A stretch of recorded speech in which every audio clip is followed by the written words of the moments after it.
moi, vous étiez petit, donc vous ne pouvez pas avoir ce genre de choses. Donc je compte sur vous. Vous allez écouter le cours.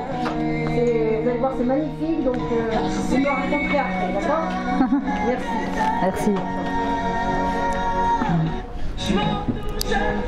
Ok. Boker Tov d'abord les filles. Bon, je suis très contente d'être avec vous, c'était pas prévu. J'ai eu Monsieur Sika, Madame Elie Meller. Alors, ça fait 11 ans que je donne des cours, j'ai fait au Zaratora comme vous ici jusqu'en terminale. Et je me suis mariée le lendemain du bac ici, c'était assez spécial, ouais. C'est le lendemain du bac, j'étais sous la Choupa au Hachem. Ça fait 24 ans que j'habite en Israël. Et en fait, je reviens de temps en temps sur Paris pour essayer de donner un petit peu des cours. On va dire de ramener une Torah d'Eretz Israël, c'est un petit peu différent d'ici, même si vous avez du mérite d'habiter là. On prie pour vous quand même tous les jours, fassiez votre alia dans des bonnes conditions et rapidement, Bezrat Hashem.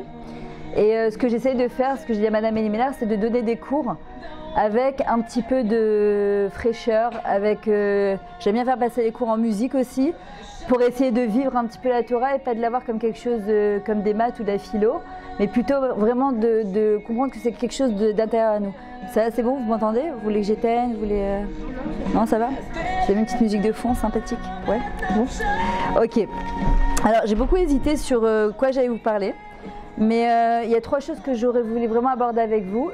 C'est la Emouna, la Tfila et le fait de parler avec Akadosh Baruch Hu. Qui c'est ici qui parle avec Hachem? Parle avec Hachem comme un ami. Il a fait, ça fait plaisir. Alors justement, c'est vraiment parler avec Akadosh Baruch Hu, comme il disait Rabbi Nachman à Rabbi Nathan, comme à ton meilleur ami. Si on lui parlait pas, mon Dieu qui est dans les cieux, est-ce que vous m'entendez? Mais parler Hachem, est-ce que tu es là? Alors justement, je vais raconter un truc qui m'est arrivé. C'est quand j'ai passé mon bac, forcément, t'as pas trop... Je baisse un petit peu? Ouais. Quand t'as ton bac à passer, t'as pas trop la tête en vrai Non, quand tu dois te marier, plutôt t'as pas trop la tête au bac. Mais je savais que c'était mon alia juste après. C'était hors de question que j'ai pas mon bac, quoi. Je me disais avoir fait 12 ans d'études pour m'arriver au moins que je vienne avec mon bac en Israël. Et en fait, ce qui s'est passé, c'est que bon, je me débrouillais pas mal à l'école. C'était pas non plus Tamida, d'accord? C'était pas... Non. D'ailleurs, avec Kelly, on était en classe ensemble. Ça fait bizarre, je crois que j'avais 25 ans, 20 ans qu'on ne s'est pas vu. Et moi, j'étais très bonne en Kodesh, en français, théâtre, tout ça. Et en fait, en philo, j'étais pas bonne du tout. Je comprenais rien. La prof, la vérité, elle n'était pas non plus très motivante. Je comprenais rien de ce qu'elle voulait de ma vie. Elle philosophait sur la vie, mais je comprenais pas ce qu'elle voulait. Et en fait, quand je suis arrivée au bac de philosophie, on m'avait un petit peu aidée. On m'avait dit, voilà, ils vont apparemment parler de ci, de ça. Donc j'ai appris super bien les sujets qu'on m'avait dit. J'arrive, j'avais à l'époque le Rav Lederberger, je crois pas que vous l'avez eu en prof. Le Rav Lederberger, je crois pas que vous l'avez eu. Bon, c'était un prof que j'adorais, vraiment il nous a beaucoup retransmis l'amour d'Hachem, de la Torah. Et en fait, je suis partie le voir, je lui ai dit, je fais quoi?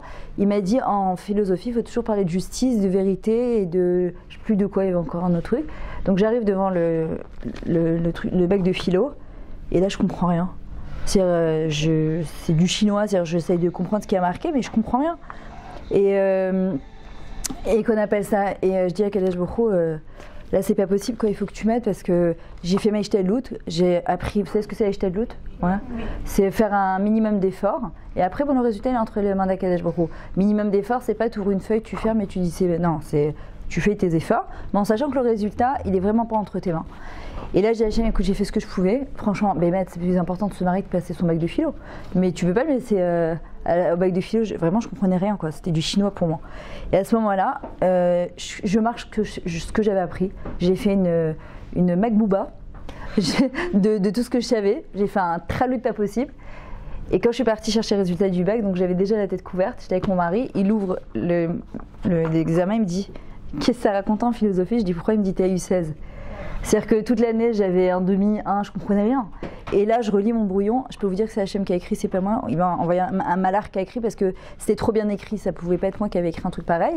Et en vrai, quand Akadosh Baruch Hu il veut quelque chose, il peut nous donner ce qu'on a besoin. Souvent, les gens, ils sont en stress avant l'examen, dans les études. Là, vous êtes encore petite, quand on arrive en 3e, quand première, terminale, les gens, ils sont en grosse panique. Vous savez pourquoi on panique, pourquoi on a peur, pourquoi on stresse? Parce qu'on a l'impression que l'intelligence, le souvenir, il vient de nous, alors qu'en vrai, ça vient que d'Akadosh Baruch Hu. C'est-à-dire qu'il n'y a que Hachem qui peut nous aider à nous rappeler des choses, il n'y a que lui qui peut nous aider. Qu'est-ce qu'on dit dans la Mida tous les jours? Ata, Chonen, Chochma, Bina, Vedat. C'est Hachem qui donne la Chochma, la sagesse, la Bina, l'intelligence, cette intuition-là que la femme elle a, et le Da'at, d'accord, de comprendre la date, quelque chose, c'est comprendre la chose, vivre la chose. Nous, on croit qu'on vient, parfois, on est sûr de nous, et tout ça, tu arrives devant l'examen, et puis ça n'a rien à voir, et tu as un trou noir. Parfois, tu arrives, tu n'as pas super bien appris. Bon, il faut faire ça, je te le doute encore une fois, mais tu n'as pas super bien appris, tu arrives, et tu reçois un 20, et tu ne comprends pas. En vrai, Kadosh Baruch Hu, le message qui veut nous passer, c'est que David Amelach, il disait la mavet à Totsaot. C'est-à-dire que les résultats, ils ne sont pas entre nos mains. Ne vis pas que dans le résultat, vis dans le processus, fais ce que tu as à faire et après tu jettes tes dossiers entre les mains d'Hachem. Maintenant, comment on dit le stress en hébreu, vous savez? Lachat. Alors on l'entend beaucoup, surtout en Israël, Anibé Lachat. Ah, je suis stressée. Bon, ici, je suis stressée de ma life, d'accord? J'ai entendu combien de fois, je suis stressée, d'accord? Et en vrai, comment on dit le stress en hébreu? C'est lachat. Le lachat, quand tu rajoutes he avant, he après, c'est Akadosh Baruch Hu, tu le fais rentrer dans ton stress, ça fait hatzlacha, la réussite. C'est-à-dire pourquoi on est en stress? Parce qu'on croit qu'on maîtrise la situation. C'est quoi chonen, que Hachem on dit ata chonen lanou? C'est le mot chonen, gratifié, ça vient du mot chen. En vrai, c'est trouver grâce aux yeux d'Akadosh Baruch Hu. On voit que par exemple, on a passé la parachat noire, on a passé la parachat Avraham, d'accord, avec Lech Lecha, et là c'est Vayera. Alors on voit que noir c'est quoi? C'est la chaîne nochut. C'est quoi nochut? La commodité. On vit dans un monde où les gens, ils veulent la facilité. Ils veulent pas faire d'efforts. Avec les portables, on voit dès qu'on envoie un message, s'il bug un tout petit peu, ça nous énerve grave. S'il se casse, mais j'avais toute ma vie dedans. C'est-à-dire que notre vie, elle se résume à un petit engin comme ça. Je peux comprendre, hein, mais c'est-à-dire que, alors qu'il y a 15 ans, on n'avait pas assez portable. Et au Hachem, ça allait aussi très bien. Je vous assure que, à la limite, j'irais peut-être un peu mieux. Je dis pas que c'est pas truc, parce que moi aussi, je travaille avec mon portable. Aujourd'hui, mais d'arriver à comprendre que c'est pas la fin du monde. Si le portable, on est dépendant de ça, on se lave avec ça, on dort avec ça. Et le problème, ce qui se passe, c'est que notre tête, elle est remplie d'informations. Et en fait, il faut savoir faire le vide et de ne pas se nourrir d'informations qui nous amènent à rien. Parce qu'au bout du compte, on s'éloigne de notre vrai nous-mêmes. Abraham, il vient et il nous dit, si tu veux vivre dans ce monde, bien, pas seulement vivre, parce qu'on veut tout vivre. On l'a dit à Rosh Hashanah, Zochenu lechaim, kodvenu besefer chaim tovim shalom. Inscris-nous dans le livre. Mais quel livre? Le livre de la vie. Ok, mais quelle vie? Il y a des gens qui ont une vie, mais tu te dis que Dieu préserve, tu te demandes s'il vaut mieux vivre ou mourir, tellement ils ont des épreuves. Et pourtant la Torah te dit non, il faut vivre. Pourquoi? Parce qu'Akadosh Baruch Hu, il attend de nous qu'on lui demande justement une vraie vie, une vie de simcha, une vie de émouna, une vie remplie. Quand Hachem il vient, il dit à Avraham Avinu, Lech Lecha, qu'est-ce qu'il lui dit? Sors de toi, c'est-à-dire dépasse-toi, va de l'avant. Et qu'est-ce qu'il a fait Avraham Avinu? C'était Avraham sans le hé, il a Avraham les Ibaram, il a redonné une notion au monde. Il a dit à Kadosh Baruch Hu, tu sais quoi Hachem, moi je serai ton associé dans ce monde. Alors on peut dire à Avraham, attends, pour qui tu te prends? T'es tout petit comme ça, t'as 3 ans, t'es Oved Avodah Zara, ben Oved Avodah Zara, t'es un idolâtre, fils d'idolâtre, tu viens de découvrir Dieu et tu dis, ah ben moi je serai l'associé d'Hachem dans le monde. Non, pour qui tu te prends? Alors Avraham il dit, l'homme échané, c'est pas important d'où je viens, qui je suis. Moi j'ai compris que dans ce monde, je ne serai pas spectateur de ce monde, je serai acteur de ce monde. Je vais vous dire quelque chose, vous êtes encore jeune, vous êtes encore souple, vous avez encore Bezrat Hashem toute la vie devant vous. Il faut savoir que dès maintenant, vous devez, alors peut-être c'est un petit peu compliqué parce que vous êtes encore jeune, mais de vous projeter. J'ai vu que les gens très jeunes, quand ils se projettent, ils savent plus ou moins, ils ont déjà marqué une adresse dans leur Waze, ils savent plus ou moins où ils vont. En général, on a plus de chances de réussir sa vie. Pourquoi? Parce que je ne suis pas spectatrice de la vie. Je n'attends pas que les choses elles viennent à moi. Je vais provoquer des choses. Je vais être associée avec Hachem dans ce monde en me disant je ne vais pas être spectatrice de ce monde, je vais être actrice de ce monde. Je vais écrire mon propre scénario de vie. Je veux que Bezrat Hachem, dans mes études, avec mon mariage, avec mes enfants, je veux que les choses elles soient vivante, que ce soit un kiff, pas que je subisse ma vie. Combien de fois j'entends des gens aujourd'hui qui me disent « Ah bah je subis ma vie », mais la phrase magique d'aujourd'hui c'est « Akol et tova, kaparata la vonot ». Et comme si Hachem il était assis là-haut, il dit « Tu sais quoi, celle-là je vais lui mettre une tannée, celle-là je vais lui faire rater son bac, celle-là je vais lui faire une... » Vous croyez vraiment qu'Hachem il est comme ça? Hachem il est plein d'amour pour nous, il peut nous donner. C'est vrai que parfois il nous envoie des choses qu'on ne comprend pas, ce qu'on appellerait des nisyonotes, des épreuves, mais on peut appeler ça aussi des défis de vie, des challenges. Il veut nous pousser à aller de l'avant. En vrai, le mot nisayon en hébreu, tu retrouves le mot nes, le miracle. Et dans le mot Nisayan, ça vient du mot l'hypnoses, s'élever. Akadosh Baruch Hu, il veut qu'on s'élève. Il veut qu'on aille au-delà de ce qu'on pense qu'on est capable d'être. Croyez vraiment quand on se dépasse pour Akadosh Baruch Hu. Hachem, il nous met dans une situation pour nous prouver à nous-mêmes combien on est capable de devenir des très très grandes personnes. Hachem, il n'a pas besoin qu'on lui prouve à lui, parce qu'Hachem, il sait exactement, c'est lui qui nous a créés. Il sait quelles sont nos capacités, nos qualités et quels sont nos défauts. Ce qu'il veut à Kadosh Baruch Hu, c'est que nous, on se prouve à nous-mêmes de quoi on est capable. Quand il dit à Hachem, Avraham Avinu, El Eretz Asher Areka, vers une terre que je vais te montrer. Tu pourrais dire Are Lecha, que je vais te montrer. La main Areka. Pourquoi Areka? Hachem dit parce que à travers ce que tu vas passer, je vais te montrer, je vais te mettre en face de toi-même et tu vas découvrir qui tu es vraiment. On est venu sur terre pour découvrir qui on est vraiment. Kadosh Baruch Hu, il nous dit, si vous saviez ce que vous êtes et vous êtes encore au début de votre vie, le potentiel que chacune elle a, m'ont fait des choses extraordinaires. Le problème, on se dit, les gens qui ont fait des choses extraordinaires d'Avraham Avinu, de Moshe Rabbeinu, des Rachel Imenu, c'était là où Iloula il n'y a pas longtemps, Shabbat dernier. Il y en a eu. Bon, moi, qui je suis? J'habite à Créteil, Zaratora de Créteil. Je vais vous dire quelque chose. Kelly, elle m'a connue, d'accord? Je ne sais pas si tu te rappelles de moi quand j'étais timide. C'était pas timide, c'est-à-dire que si on me demandait d'aller au tableau, je devenais rouge comme une tomate et j'arrivais plus à parler parce que tellement je me sentais mal. D'accord, je n'ai jamais mon avis, je rougissais tout le temps, je marchais les yeux baissés tellement j'avais honte de tout. Que vous me retrouvez ici sur une estrade en train de parler, vous savez pourquoi? C'est parce que tout simplement, derrière nos difficultés, il y a notre plus gros potentiel. C'est-à-dire qu'il y a des fois, on se dit, mais pourquoi Hachem m'a fait comme ça? Pourquoi je suis? Il faut savoir que derrière nos difficultés, il y a notre plus gros potentiel. Donc au lieu de voir nos difficultés comme des difficultés, comment ça se dit en hébreu un problème? On va faire un petit peu d'ulpan. Baya. Baya, bet, ain, yud, he. Tu peux aussi le lire Bezrat Hachem avec l'aide d'Hachem. C'est-à-dire qu'au lieu de voir le problème, tu le vois la solution. Si on se pose des bonnes questions, on aura des bonnes réponses. Si on se dit pourquoi je galère, tu n'auras aucune réponse. C'est qu'est-ce que je fais avec ces difficultés? Qu'est-ce que je fais avec ce contrôle? Qu'est-ce que je fais avec ce que j'ai? Pas se dire pourquoi, surtout à votre âge, je sais parce que j'ai aussi des enfants ados, d'accord? Les parents, on est toutes de la vieille école, on ne vous comprend pas du tout, on est insupportable, on ne vous laisse pas sortir alors que la mère de la copine elle est toujours plus sympa que nous, d'accord? On a toujours l'impression que chez le voisin, la pelouse elle est toujours plus verte, sauf qu'aujourd'hui les pelouses elles sont synthétiques, alors ça sert à rien d'aller regarder ce qui se passe là-bas, d'accord? Et alors qu'en vrai Hachem il a donné à chacune les parents qu'il faut, avec les frères et sœurs qu'il faut, ça sert à rien de dire pourquoi j'ai eu ces parents, ou pourquoi mes parents ils sont divorcés, ou pourquoi mes parents ils sont comme ça. La personne, elle a exactement, comme on dit, une vie qui est cousue sur mesure pour elle, pour devenir ce qu'elle doit devenir. Et en vrai, si je me pose des bonnes questions, comment ça c'est une question? J'ai eu peur. Sheila. D'accord? C'est quoi Sheila? Sha'al et Hachem. Pose la question à Hachem. Quand tu es face à un truc qui t'énerve, ok, Kadosh Baruch Hu, je fais quoi avec ça? Qu'est-ce que je fais avec ça maintenant? Et le mot Sheila, ça vient du mot aussi Sheol. On le retrouve dans les Télim de David Améler. C'est quoi Sheol? C'est le Guinom, c'est l'enfer, c'est ce qui nous pousse vers le bas.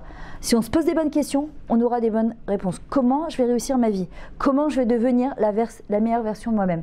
Comment je vais oser être? Qu'est-ce qu'Hachem il attend de moi? Pourquoi je vivrai encore un an cette année, Rosh Hashanah et Yom Kippour et encore un Hanouka, Stam, pour se dire, tu vas dire, ça va, je suis jeune. On sait très bien que ça ne veut rien dire du tout. Qu'est-ce que je dois devenir sur cette terre? Qu'est-ce que je vais donner le meilleur de moi-même? Vous posez des bonnes questions, vous serez Bezrat Hachem, actrice de votre vie, et vous verrez que Bezrat Hachem, votre vie, elle va être ce qu'il y a de mieux pour vous. On doit arrêter de se comparer. On a tendance à se comparer. Aujourd'hui, en plus, avec toutes les images, tous les films, toutes les séries, tout ce qui se passe, les Facebook, les WhatsApp, l'Instagram, c'est que la comparaison. On compare. Moi, je vais vous dire, ça fait 11 ans que je m'occupe du public. Ce que vous voyez de l'extérieur, je vous promets que c'est pas du tout ce qui se passe à l'intérieur. Parfois, tu vas voir une fille, elle est super belle, elle est super mince, elle est super réussie. Elle n'est pas forcément plus heureuse que toi. Du tout. D'accord? Hachem, il t'a donné tout ce que tu as besoin pour être heureuse. Maintenant, ne va pas chercher très loin.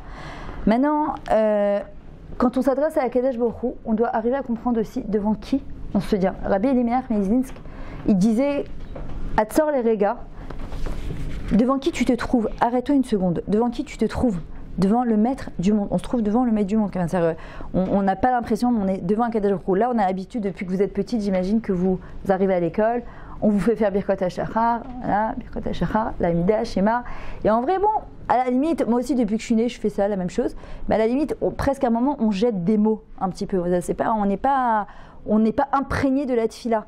Alors que le but de la tfila, c'est pas d'avoir fait cette tfila, d'avoir un coché, un V, de fermer son sido et de le remettre à sa place. C'est d'arriver à comprendre que parmi 7 milliards d'êtres humains, d'accord, parmi 7 milliards d'êtres humains, j'ai la chance de me retrouver devant Akadosh Baruch Hu. Je ne sais pas si vous imaginez, c'est le maître du monde qui gère ce monde, tous les univers. Il y a 7 milliards d'êtres humains sur Terre.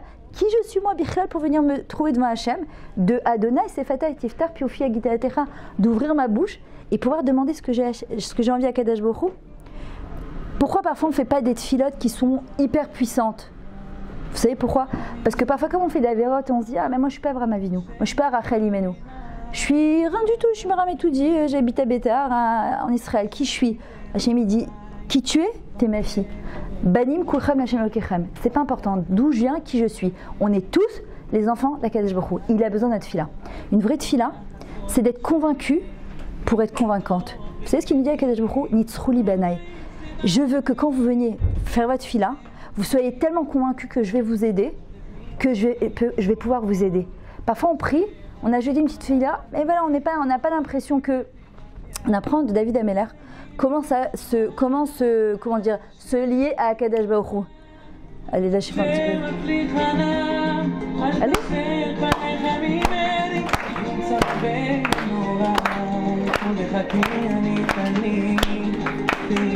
Qu'est-ce qu'on dit à Akadosh Baruch Hu quand on prie? Qu'est-ce qu'on dit à Hachem? Minametzar karatia. C'est d'où j'appelle Akadosh Baruch Hu. Ou parfois tu as l'impression, tu dis, mais est-ce qu'Hachem il va me répondre? Aneni bamerchavia. Hachem il va me répondre de où? D'un endroit où parfois c'est tsar, c'est étroit dans ma tête, dans mon cœur. Parfois tu comprends plus rien de ce qu'Hachem il attend de toi. Karatia aneni. Hachem tu vas me répondre de quoi? Bamerchavia. En largeur. Pourquoi Akadosh Baruch Hu il peut tout? Hachem il veut tout et il peut tout nous donner. Et c'est ce qu'il dit David Ameller, il dit Ana Hachem Oshéana. Ana Hachem Atzlichana. Réponds-moi. Fais en sorte que je réussisse, parce que ma réussite elle dépend que de toi. Quand je m'adresse à Akadosh Baruch Hu, je dois dire, te rends compte le mérite que j'ai de pouvoir me tenir devant toi, Hachem, d'ouvrir ma bouche, Velagid Tehila Techa. C'est-à-dire que quand je prie à Akadosh Baruch Hu, ça doit être que des tehilot, des louanges pour Akadosh Baruch Hu. C'est quoi le premier mot qu'on dit le matin en se levant? Moda. Oh, j'ai pas envie d'aller à l'école, j'ai pas envie d'avoir l'amour à Esther Chazeshalom. J'ai pas envie d'avoir l'amour à Kelly. Elle va encore nous dire ne fais pas, ne truc pas, le devoir, etc. Je peux me lever comme ça, je suis en bonne santé. Je marche sur mes deux jambes, je regarde, j'entends, je comprends. Mais attendez, vous vous rendez compte? La chance qu'on a d'être juif, la chance d'appartenir à un peuple qui est incroyable, avec une histoire incroyable, et qu'on va avoir notre propre histoire dans ce peuple-là. Moi, j'habite juste en face des Arabes, juste en face, d'accord? Tous les matins, 5 fois par jour, à la Wakbar. Et parfois, quand je les regarde, je me dis, mais tu te rends compte, Myriam, que tu aurais pu être de l'autre côté, regarder le peuple juif, et que c'est moi qui suis juif, et que je regarde le peuple arabe, et que quand je me lève le matin, j'ai toujours un but, que ce soit en Shabbat, que ce soit bientôt Hanouka, que ce soit une Brit Mila, une Bar Mitzvah, qu'on appartient à un peuple qui est waouh, et que notre histoire, elle fait partie de ce peuple-là. D'accord? Et le matin, quand on se lève, le premier mot qu'on dit, c'est pas « Ah, il fait pas beau, j'ai pas envie de sortir, j'ai pas envie d'aller à l'école », mais c'est « Moda ». C'est pas « Ani Moda », c'est la seule langue où vous allez trouver le « Ani » qui vient en deuxième position. Le « Ani » qui vient en deuxième position, c'est quoi? Normalement, tu dis « J'ai fait quelque chose », que tu dis « J'ai fait quelque chose ». En vrai, la Torah vient te dire non. Quand tu dis « J'ai fait quelque chose », tu dis « Asiti ». Moi, « Ani », il vient en deuxième position. Pourquoi? Parce que pour comprendre que tout ce que je fais, c'est avec l'aide d'Hachem. Je fais rien toute seule. Je lève pas le petit doigt toute seule et j'ouvre pas ma bouche toute seule. D'accord? Quand je dis le matin Moda Ani Hachem, c'est quoi Moda? C'est la chaîne Yehudi. Un juif, c'est quoi? Je peux faire toute la Torah à l'Emizot. Je peux avoir 30 kissous sur la tête, des collants noirs et être fermé jusqu'à là. Être en connexion avec Hachem, ça doit être une Torah vivante, Torah Traim, ou Bachartem Bachaim. Vous avez choisi la vie. La Torah, c'est pas comme une matière qu'on apprend. La Torah, c'est quelque chose qui fait partie de nous. Il y a le Ham Israël, Hachem et la Torah, on ne fait que un. Et en vrai, ça a été quoi toute la force de notre peuple? La Tikva. Quand je me lève le matin, qu'est-ce que je dis à Kadosh Baruch Hu? Moda Ani. Comment tu dis à quelqu'un où tu vas? en hébreu. Et fois atolechet, olehan atolechet. C'est quoi Anne? C'est quoi ta direction? Où tu vas? Hachem, quand on se lève le matin, qu'est-ce qu'on lui dit? Moda Ani, Hachem, je te remercie sur quoi? Sur ma direction, sur la raison pour laquelle tu m'as mis sur terre. Et pourquoi? Vous savez, moi, j'avais pas du tout confiance en moi. Rien. Pour moi, j'étais moche, grosse et bête. Sympa, hein? Je me demandais qu'est-ce que je faisais sur terre et pourquoi j'étais tombée sur cette famille, pourquoi je comprenais rien dans mes études. C'était que des questions existentielles de mais qu'est-ce que tu es Hachem de ma vie? Pourquoi je suis comme ça? Je me comparais toujours à tout le monde, j'avais toujours l'impression que tout le monde était mieux que moi. Vous savez comment c'est horrible? Et le jour où j'ai compris, ça veut dire quoi? Modani, je te remercie sur quoi, que tu me permets de vivre tous les matins. Pourquoi? Parce que tu as confiance en moi, Hachem. Et si Hachem il a confiance en moi, Azma irpatli de ce que les gens y pensent, ça ne m'intéresse pas. Parce que si Hachem il a confiance en moi et qu'il me permet de vivre tous les matins, ça veut dire qu'il a tikva en moi. Vous connaissez cette chanson? Allez, allez.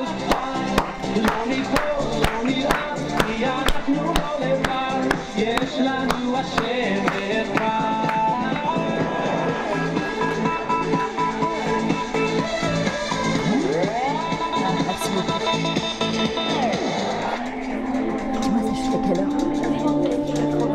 35.